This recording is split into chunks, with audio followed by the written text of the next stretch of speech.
Apparently, Hakeem Jeffries has something to say about the new bill that's about to end the government shutdown. Let's tune in, see what he got to say.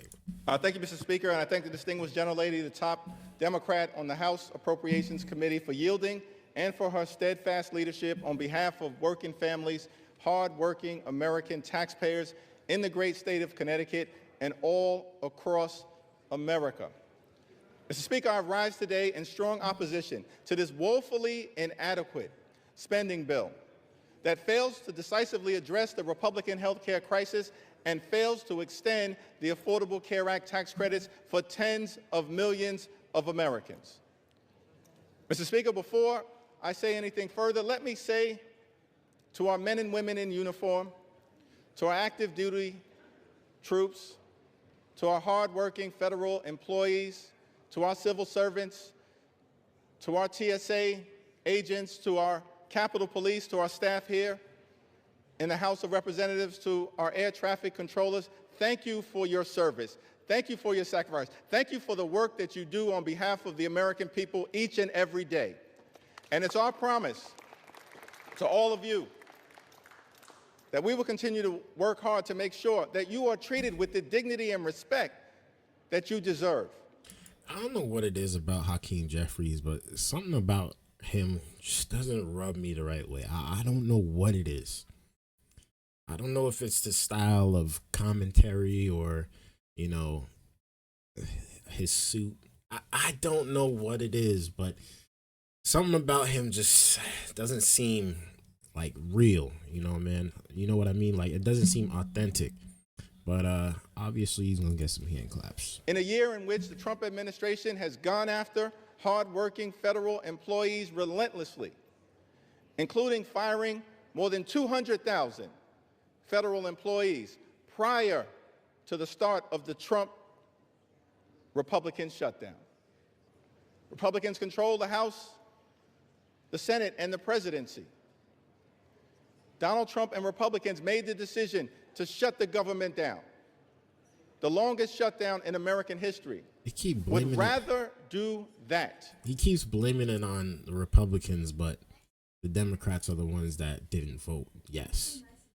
So I don't like how they keep saying that, but obviously they're going to do it because they don't want to take the blame for the shutdown. Then provide health care that's affordable to working class Americans, middle class Americans, and hardworking American taxpayers. All across the country, I'm certain that there are people in America asking the question, where do we go from here? House Democrats have a simple answer. We will continue to fight to lower the high cost of living. House Democrats will continue to fight to address the health care crisis that Republicans have created. And House Democrats will continue to fight to extend the Affordable Care Act tax credits for tens of millions of Americans. This fight is not over. We're just getting started. We'll fight today. That's the issue right We'll fight there. tomorrow. We'll fight this week. We'll fight next week. We'll fight this month. We'll fight next month. We'll fight until we win this battle for the American people.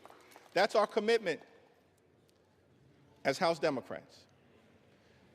And there's only two ways that this fight will end. Only two ways, Mr. Speaker, that this fight will end. Either Republicans finally decide to extend the Affordable Care Act tax credits this year, or the American people will throw Republicans out of their jobs next year and end the speakership of Donald J. Trump once and for all. That's how this fight ends. You see, that's all they want. They only want one particular thing, and that's for the the Affordable Care Act to be extended. Like, that's the main issue. Look at this guy back here smiling. So he's cheesing. He's looking. He's so happy to see this young man up here speaking for him. Young whippersnapper doing his thing for the Democratic Party or the Democratic plantation. All of it is plantations, honestly. I'll be honest. Like, all of them have their good and bads, but honestly, in my opinion, I blame both parties for the shutdown. It's not one sided. Both parties have been wrong. Both parties have to get it together. And whether the Democrats like it or not, yeah, they are in the majority, so they have to bend the knee in certain situations, and that's just the facts.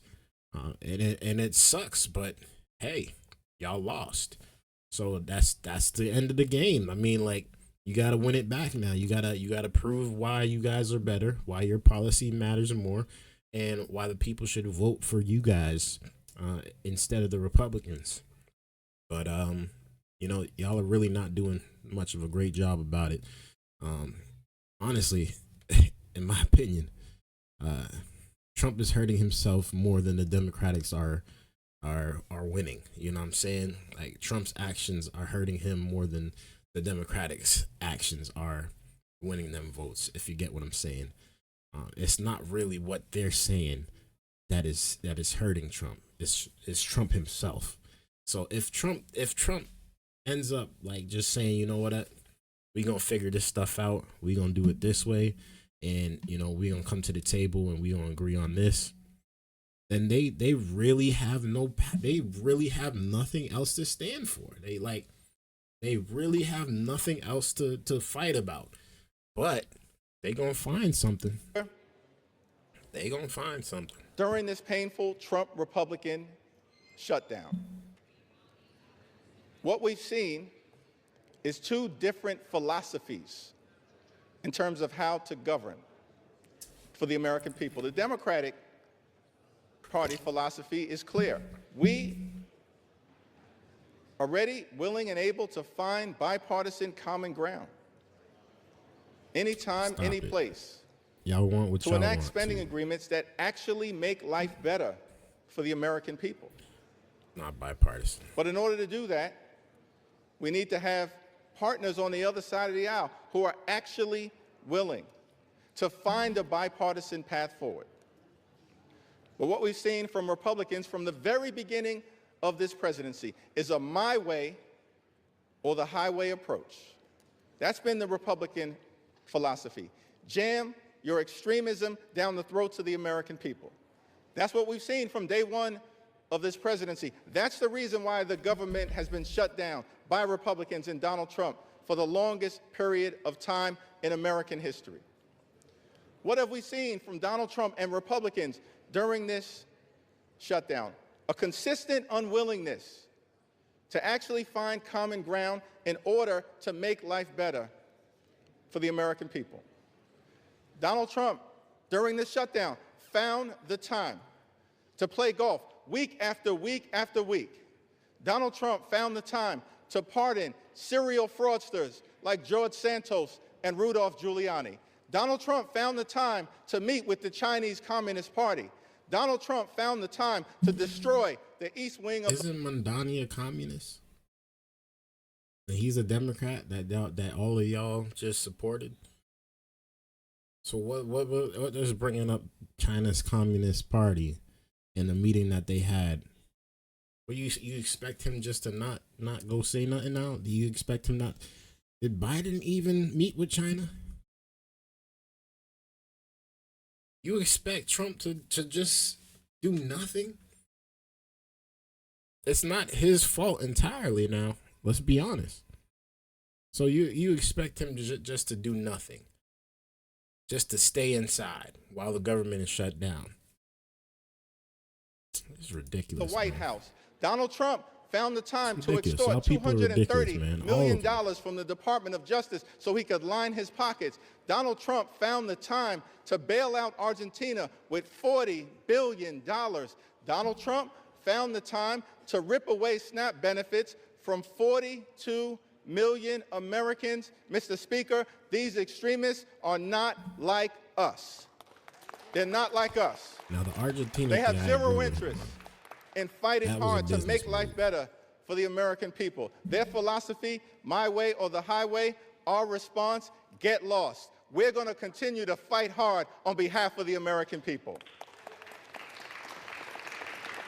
In the midst of a healthcare crisis and a cost of living crisis that is very real, despite what Donald Trump, the leader of the Republican Party, has to say. He claims there is no affordability crisis in the United States of America. But why would anyone believe anything that Donald Trump or Republicans have to say on this issue? Because throughout 2024, before the election, Republicans in the House and in the Senate and Donald Trump on the campaign trail spent all of their time saying that costs were going to go down on day one. But costs haven't gone down. Republicans haven't done a damn thing to lower the high cost of living. Costs haven't gone down in this country. Costs have gone up. Inflation is on the way up. Housing costs out of control. Inflation Grocery is actually costs not out on of the way control. up. Electricity bills out of control. I just want to ask y'all this, and now y'all can tell me in the comments if y'all agree or not. But have y'all ever known of a year or a decade where the cost of anything went down over a period of time dramatically and it stayed that way? Y'all let me know. Y'all let me know. Because in my experience of living in America for the past 30 years, stuff has just gotten more expensive. Price has gone up. Everything is not going down. It doesn't matter who's leading the country. Everything's going up. Cost of living, taxes, groceries. Shoot. The income, not the Fed interest rates. Everything's going up. Those things used to be low. Like I know a friend that has a like a 2% interest rate on his house. It is at 6 something now. Last year, when Biden was in office, it was almost damn near 8%. Of course, people can't afford stuff like that. People can't afford a $300,000 loan with 8% interest on it. Of course they can't, because that's just it's out of pocket. Now the goal is to get all this stuff to come down, and I appreciate the work that you guys are trying to do to have that happen. But at the same time, man, I really don't know any year or decade where stuff went down or stuff stayed down and never went back up. Everything is getting more expensive. People want to get paid more, so people going to charge more for stuff they want to get paid for. It's simple capitalism. I mean, it's unfortunate that that's the way it is, but I'd rather it be that way than the government control every single thing that we do and touch and everything. Like, they can take it away without you even having to say so. Like, stop the cap, bro. Stuff is not going to go down regardless of if y'all are in power or not. Healthcare costs skyrocketing out of control. And in the midst of this affordability crisis, seeing this, Democrats said, we've got to fight to make sure that we extend the Affordable Care Act tax credits so that tens of millions of people, working class folks, middle class folks, people in rural America, working class America, small town America, the heartland of America, black and brown communities all throughout America, don't experience premium increases that in some cases will go up by $1,000 or $2,000 per year. In many cases, month after month after month, $1,000 or $2,000 per month, tens of thousands of dollars per year. Unacceptable in this country, the wealthiest country in the history of the world. And this is in the midst of a Republican healthcare crisis. Republicans enacted the largest cut to Medicaid in American history, ripped health insurance away from 14 million Americans. As a result of Republican policies, hospitals, nursing homes, and community-based health centers are closing all across America, including in rural parts of this great country of ours. And now, because of Republican refusal to extend the Affordable Care Act tax credits, Tens of millions of Americans are at risk of being unable to afford to go see a doctor when they need one. In this country, the wealthiest country in the history of the world, it can't be the case that health care is simply a privilege for the wealthy, the well-off, and the well-connected. Mr. Speaker, that's the Republican perspective. We believe as Democrats that health care has to be a right, and a right that's affordable and available to every single American in the United States. That's what this fight is all about. And that's what the fight will continue to be about as we move forward.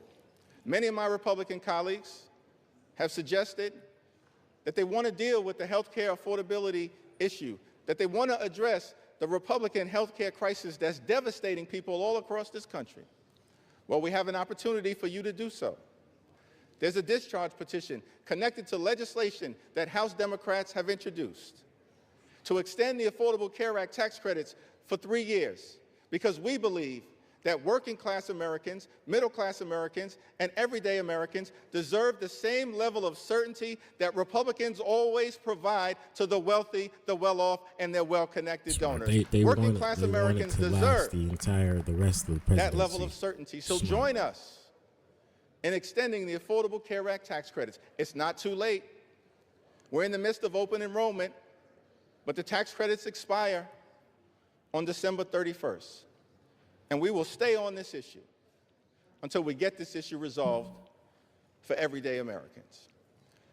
Mr. Speaker, as I close, I've had the opportunity, as many of us do, to serve in the United States Congress with legendary figures, too numerous to mention.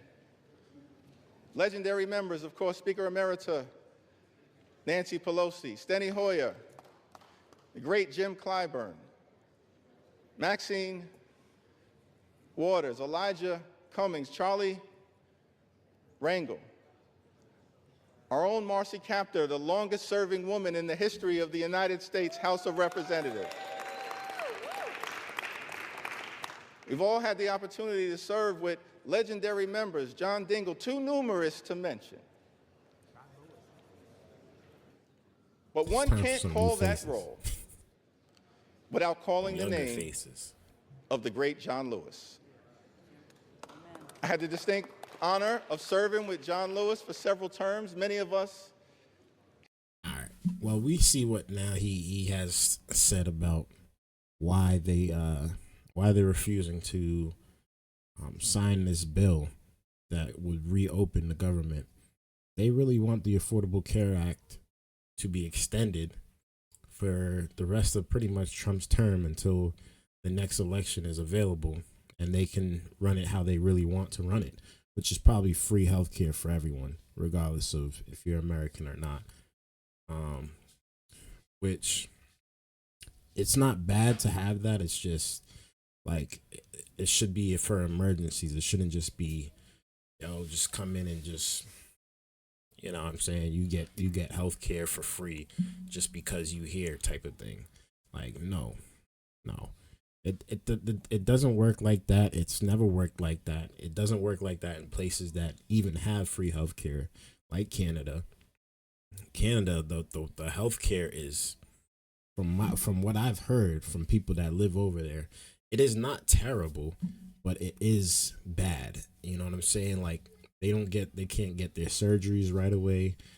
They have to wait very, very long wait times because, there's just a lot of people that have to get stuff done. We see why. We see why now that they wanted to not sign this bill. But I feel like they're going to have to end up signing this bill. I mean, if they don't do it because of this Affordable Care Act, I feel like a lot more people are going to be hurt with the government shutdown. Like the trickle down effect of this happening, whether they want to blame it on the Republicans or not, it's because the Democratic Party does not want to sign. But it does sound like we have come to an agreement, at least in the Senate. So we'll see what happens moving forward. I heard it's going to Trump's Trump's desk now. So eventually, this government's gonna have to open back up. But y'all, let me know y'all thoughts down below in the comments. I'd appreciate y'all. Thank you guys for tuning in. Yeah, and until next time, man, hit that like button, hit that subscribe button if y'all are new. Until next time, y'all. Peace.